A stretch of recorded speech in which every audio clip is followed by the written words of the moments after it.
और फिर मैंने अपने बैंक में फोन करके कह दिया कि कोई भी ट्रांजैक्शन ना करें। और हाँ, तब तक बात करते रहना जब तक मैं यहाँ से लोकेशन ना ट्रैक कर लूं। ना था ना, वैसे यहाँ पर मैं सपेरा बनकर गया।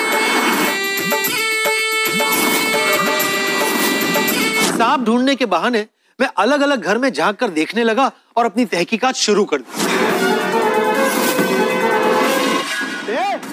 तू और इधर क्या कर रहा तू? सांप मेरा सांप हो गया है, उसे ढूंढ रहा हूँ। मुझे उल्लू समझ रहा है क्या? तो दोस्तों, तारक मेहता के आने वाले प्रोमो में पोपटलाल ने अपना लुक बदल दिया है। तो ऐसे में पोपटलाल क्या करेगा ये तो आने वाले प्रोमो में पता चलेगा। तो आपकी क्या राय है मुझे नीचे कमेंट बॉक्स में शेयर करें। ऐसे ही लेटेस्ट अपडेट देखने के लिए हमारे पेज को सब्सक्राइब करें।